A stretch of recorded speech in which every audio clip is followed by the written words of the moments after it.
देख रहे हैं 4 PM और मैं हूं आपके साथ सिमरन। क्या हो जब बिहार के बांकीपुर सीट पे हुए उपचुनाव का एग्जिट पोल आया सामने, कैसे एग्जिट पोल के नतीजे देख के बीजेपी को लगा तगड़ा झटका और कैसे बीजेपी के राष्ट्रीय अध्यक्ष नितिन नवीन की साख दांव पे लग गई है। दोस्तों, राजधानी पटना के हाई प्रोफाइल बांकीपुर विधानसभा उपचुनाव के लिए मतदान संपन्न हो चुका है और सभी 25 उम्मीदवारों की किस्मत अब ईवीएम में कैद हो गई है। अब सबकी निगाहें 3 अगस्त को होने वाले मतगणना पे टिकी है।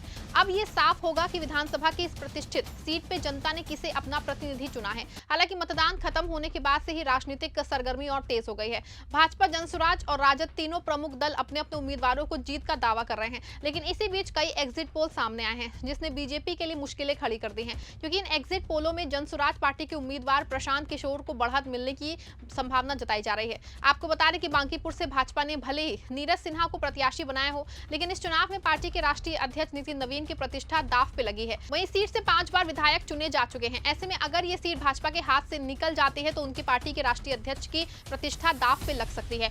तो वो कौन से एग्जिट पोल हैं जिन्हें बीजेपी के लिए मुश्किलें खड़ी कर दी हैं और किन कारणों के चलते बीजेपी को मिल सकती है करारी हार, सब कुछ बताने वाले हैं। दोस्तों, बांकीपुर उपचुनाव में भरत तिवारी एनकाउंटर, दिल्ली के जंतर मंतर का आंदोलन और सम्राट चौधरी सरकार के 100 दिनों के कार्यकाल का मुद्दा भी हावी रहा है। लेकिन वोटिंग पूरी होने के बाद इस बार सबसे ज्यादा चर्चा मतदान प्रतिशत को लेकर है। साल 2025 के विधानसभा चुनाव में जहां 41.39% मतदान हुआ था, वहीं उपचुनाव में ये बढ़ के 34.03% रह गया है। करीब 7% कम मतदान ने राजनीतिक विश्लेषकों और दलों की चिंता को बढ़ा दिया है। कम मतदान के बाद तरह तरह के राजनीतिक समीकरण और संभावनाएं सामने आने लगी हैं। इसी बीच आए कुछ एग्जिट पोल ने चुनावी मुकाबले की तस्वीर को और दिलचस्प बना दिया है।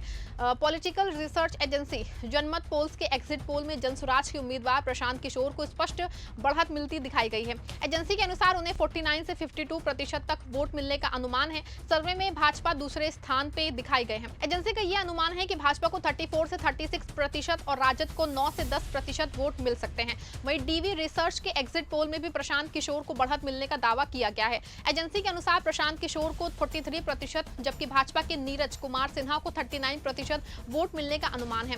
इस सर्वे में भी राजद की रेखा गुप्ता तीसरे स्थान पे हैं। डीवी रिसर्च ने दावा किया है कि उसने 1580 मतदाताओं से बातचीत के आधार पर यह एग्जिट पोल तैयार किया है। वहीं एक अन्य एजेंसी पोल पंडित ने जो है अपने एग्जिट पोल में प्रशांत किशोर को बड़ी जीत का अनुमान जताया है। एजेंसी के मुताबिक उन्हें 50% से अधिक वोट मिल सकते हैं। हालांकि सभी एग्जिट पोल प्रशांत किशोर को बढ़त दिखा रहे हैं, लेकिन राजनीतिक जानकारों का मानना है कि वास्तविक मुकाबला अभी भी भाजपा के पक्ष में जा सकता है। इसके पीछे कई कारण बताए जा रहे हैं। विश्लेषकों के अनुसार कम मतदान की स्थिति में संगठित कैडर वोट और मजबूत बूथ प्रबंधन निर्णायक भूमिका निभाते हैं। भाजपा की सबसे बड़ी ताकत उसका मजबूत संगठन और बूथ स्तर का नेटवर्क माना जाता है। इसके अलावा बांकीपुर विधानसभा लंबे समय से भाजपा का मजबूत गढ़ रही है। साल 2025 के विधानसभा चुनाव में भाजपा के तत्कालीन उम्मीदवार और वर्तमान राष्ट्रीय अध्यक्ष नितिन नवीन को 98,299 वोट मिले थे। वहीं राजद की रेखा गुप्ता को 46,363 वोट प्राप्त हुए थे। भाजपा ने ये सीट 51,000 से अधिक मतों के अंतर से जीती थी। विश्लेषकों के अनुसार कम मतदान की स्थिति में संगठित कैडर वोट और मजबूत बूथ प्रबंधन निर्णायक भूमिका निभाते हैं। भाजपा की सबसे बड़ी ताकत उसका मजबूत संगठन है और बूथ स्तर का नेटवर्क माना जाता है। इसके अलावा बांकीपुर विधानसभा लंबे समय से भाजपा का मजबूत गढ़ रही है। साल 2025 के विधानसभा चुनाव में भाजपा के तत्कालीन उम्मीदवार और वर्तमान राष्ट्रीय अध्यक्ष नितिन नवीन को 98,299 वोट मिले थे। वहीं राजद की रेखा गुप्ता को 46,363 वोट प्राप्त हुए थे। भाजपा ने ये सीट 51,000 से अधिक मतों के अंतर से जीती थी।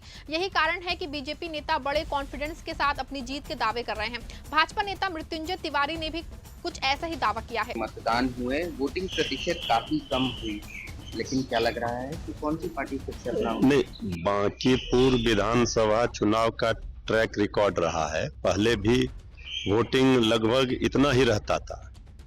बांकीपुर की जनता को धन्यवाद देते हैं, आभार प्रकट करते हैं कि बांकीपुर की जनता ने फिर से एक बार और बढ़ चढ़कर भारतीय जनता पार्टी के उम्मीदवार नीरज सिन्हा जी के लिए मतदान किया और 3 अगस्त सारे विरोधियों का जमानत होगा जब्त, सूर्य होगा अस्त। जो लोग शोर बहुत मचा रहे थे उनको जनता ने करारा जवाब दे दिया और भारतीय जनता पार्टी के राष्ट्रीय अध्यक्ष आदरणीय श्री नितिन नवीन जी को बहुत बड़ा तोहफा बांकीपुर की जनता देने जा रही है।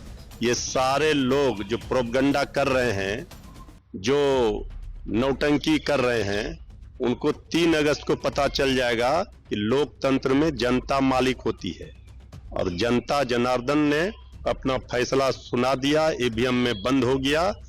बीजेपी की प्रचंड जीत बांकीपुर विधानसभा चुनाव में होने जा रही है। तेजस्वी यादव अब देखिए, अब तक जो हमने आपको डेटा दिया है वो पिछले चुनावों का डेटा था, लेकिन इस बार इस सीट पे जो सबसे बड़ा फैक्टर है वो है प्रशांत किशोर का फैक्टर। यही कारण है कि जो एग्जिट पोल के नतीजे सामने आए हैं उसमें से ज्यादा से प्रशांत किशोर की जीत पक्की बताया जा रहा है। आपको यहाँ बता दें कि बांकीपुर चुनावों में क्षेत्रीय मुद्दों के अलावा भरत तिवारी इनकाउंटर, दिल्ली के जंतर मंतर का आंदोलन और सम्राट चौधरी सरकार के 100 दिनों के कार्यकाल का मुद्दा भी हावी रहा है। इसी के साथ तेज प्रताप का समर्थन और तेजस्वी की दूरी से प्रशांत किशोर को फायदा मिलता दिखाई दे रहा है। राजनीतिक विश्लेषकों का दावा है कि प्रशांत किशोर को अपने राजनीतिक कद का फायदा मिला है। वहीं भाजपा प्रत्याशी को पार्टी कैडर के अलावा एनडीए वोटरों का पूरा साथ मिला है। वहीं उपचुनाव में जेजेडी प्रत्याशी का नामांकन रद्द होने के बाद तेज प्रताप यादव भी खुल के प्रशांत किशोर के साथ आ गए थे।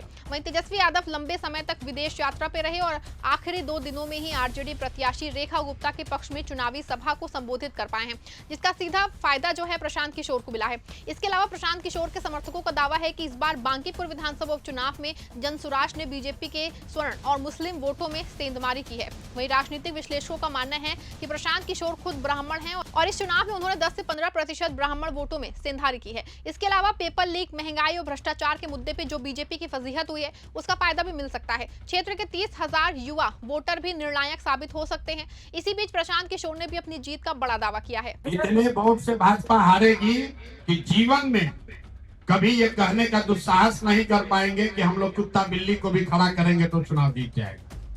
कितने वोट से हारेंगे? दोस्तों फिलहाल ये सिर्फ एग्जिट पोल है। अंतिम फैसला 3 अगस्त को ईवीएम खुलने के बाद ही सामने आएगा। लेकिन इतना जरूर है कि इन एग्जिट पोलों ने बिहार की राजनीति का तापमान बढ़ा रखा है। अगर प्रशांत किशोर वास्तव में बांकीपुर जैसी हाई प्रोफाइल सीट पे जीत दर्ज करते हैं तो ये सिर्फ एक उपचुनाव की जीत नहीं है, बल्कि बिहार की राजनीति में बड़े बदलाव का संकेत माना जाएगा। वहीं अगर भाजपा अपनी परंपरागत सीट बचाने में सफल रहती है तो विपक्ष और एग्जिट पोल दोनों के दावों पे सवाल खड़े होंगे। सबसे बड़ी बात यह है कि इन नतीजों पे भाजपा के राष्ट्रीय अध्यक्ष नितिन नवीन की साख भी टिकी हुई है। इसीलिए 3 अगस्त की मतगणना सिर्फ एक सीट का परिणाम नहीं बताएगी, बल्कि ये भी तय करेंगे कि जनता ने किसके दावों, रणनीति और राजनीति पे सबसे ज्यादा भरोसा जताया है। इस पूरे मामले में दोस्तों आपकी क्या राय है, कमेंट में जरूर बताएगा। वीडियो को लाइक शेयर करेगा।